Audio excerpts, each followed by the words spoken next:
O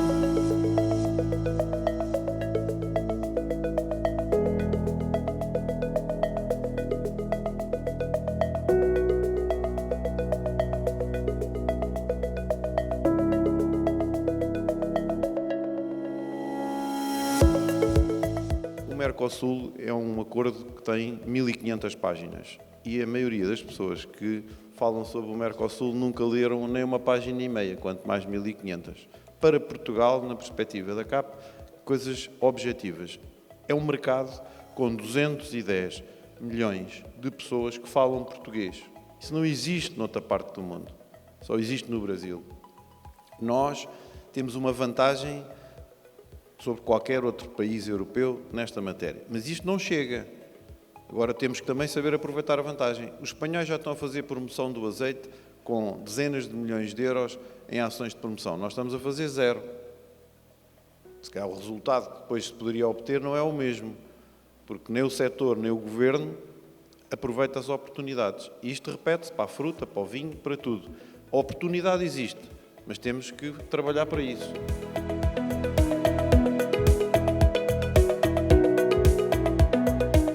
Vai ser importante a Europa não litigar consigo própria. O luxo que nós tivemos ultimamente de ter opiniões e discutir na rua todos os dias uns contra os outros, vamos ter que entrar aqui, vamos ter que acalmar, baixar o tom e olhar para as coisas de uma maneira mais positiva. Há quem diga que a Europa tem um perfil de luxo, agora, e eu também acho que tem, cada vez mais destacada do mundo, e que esse perfil de luxo não é exportável. Nós não vamos conseguir, nem que o Brasil, nem que a Índia, nem que a Argentina, nem que o Uruguai, consigam ter um sistema político como o nosso. Nós temos um sistema político e temos uma qualidade da vida que eu penso que não é exportável. Portanto, essa ideia de que o modelo europeu é um modelo ganhador, as pessoas têm que esquecer disso.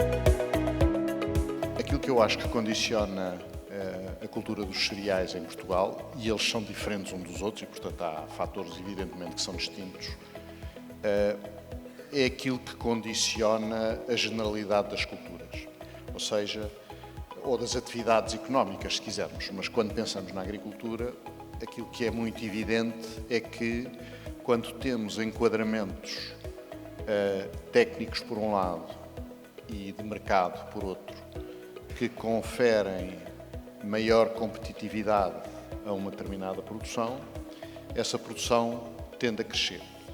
E aquilo que nós temos observado em Portugal relativamente aos cereais, não em conjunto, mas nos seus subgrupos, digamos assim, dos cereais de pargana por um lado e mesmo dentro deles, dependendo do cereal que falamos, o milho por outro lado e o arroz por outro, é um bocadinho esse reflexo. Ou seja, como diria alguém no passado, isto é a economia.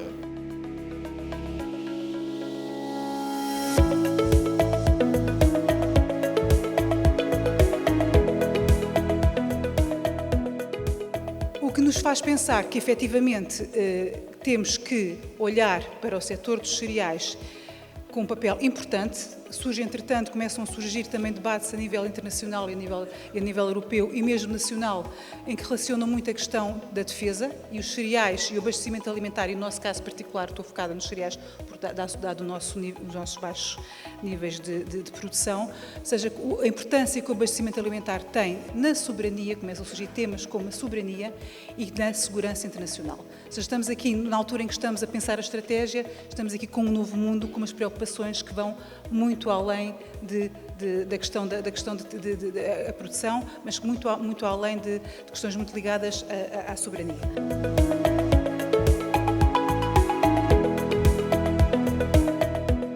Yo creo que es un momento y es importante, antes de mirar al futuro, mirar un poco para atrás y mirar los grandes logros que hemos conseguido todos juntos y que Europa ha conseguido y que la agricultura europea y dentro de la agricultura europea la agricultura portuguesa ha conseguido a nivel de modernización, a nivel de competitividad, a nivel de sostenibilidad. Y una cosa muy importante es cómo nos hemos adaptado a los grandes cambios que ha habido en el mundo. Hoy hay muchos cambios, pero en los últimos 40 años también ha habido muchos cambios. Y en Europa, todos juntos, nos hemos adaptado a estos cambios.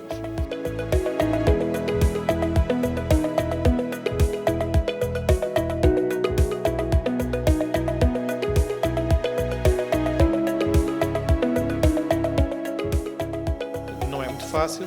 Num país em que 2/3 dos fundos vão para a coesão, 1/3 vai para a PAC. E, portanto, esta tensão artificial que se está aqui a criar é um problema grande. E, portanto, o primeiro problema para mim é o modelo. O modelo é errado. Já aqui disseram várias vezes a questão dos cofinanciamentos. Não existem tetos de cofinanciamento numa série de medidas. Há medidas que podem ser utilizadas com muito mais dinheiro do que outras e, portanto, o caráter comum é perdido e, portanto, o modelo é, a meu ver, dos maiores problemas. O segundo problema é a questão do financiamento e também, mesmo ao nível dos instrumentos, embora haja questões que possam ser consideradas positivas, o ring fencing é positivo, o acréscimo da reserva de crises é positivo, a questão do incentivo nas medidas agroambientais é positivo, mas depois, nos pagamentos diretos, como nós vimos, é uma grande confusão.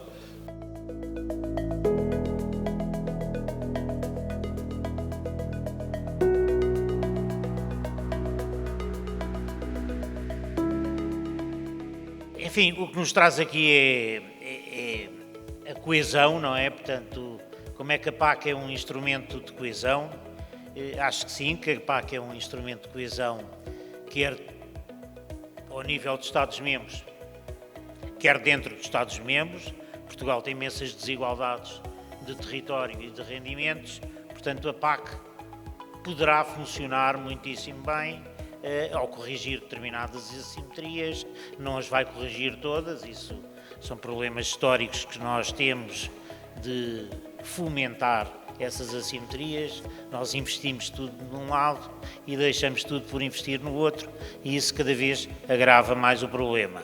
Se a agricultura é de facto uma atividade económica com talvez a que melhor tem, que mais capacidade tem para ficar em determinado sítio muito desfavorecido e relançar a economia através, portanto, da produção, através da agroindústria, através do turismo, através do agroturismo, etc., seguramente que é quem mais próximo está de poder resolver uma pequena parte.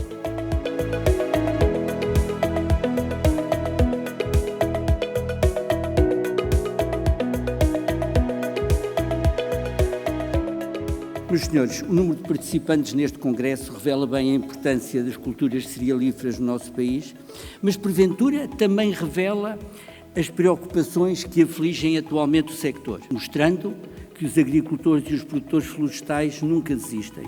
Não paramos no Covid, não paramos também agora.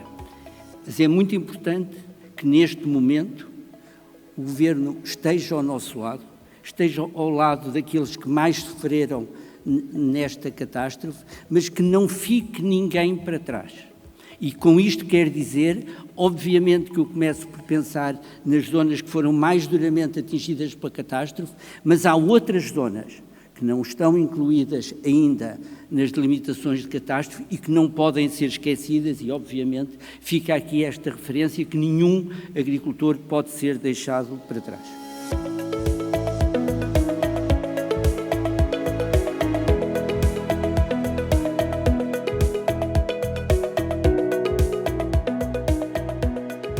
Essencial que aquilo que funciona bem e que foi um sucesso não seja destruído para depois nós não nos arrependermos como nos arrependemos daquilo que é e que foi a desindustrialização da União Europeia, e agora andamos preocupados que temos que nos industrializar novamente.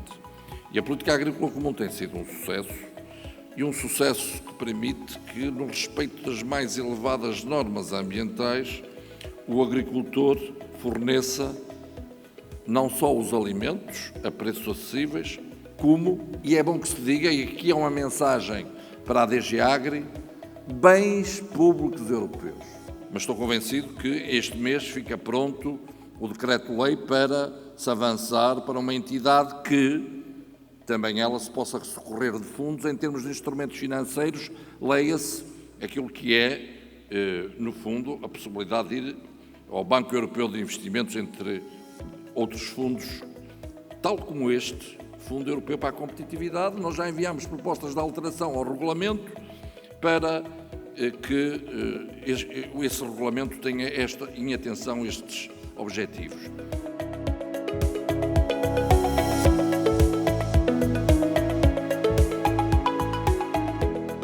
Chegamos ao fim de 2 dias intensos de trabalho, reflexão e debate neste 16º Congresso Nacional do Milho, e que coincidiu de uma forma muito feliz e oportuna com o 2º Encontro Nacional das Culturas Cerealíferas.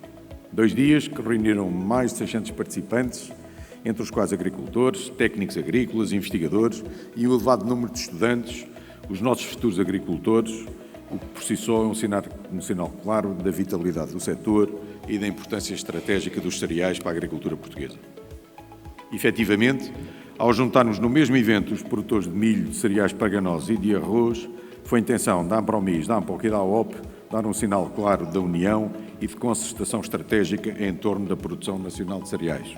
Juntos, somos mais fortes. Se a União Europeia quer manter padrões elevados de sustentabilidade, esses padrões têm que ser exigidos também aos produtos importados. Caso contrário, estamos a condenar a produção cerealífera europeia e portuguesa a uma perda progressiva de competitividade e a um irreversível definhar.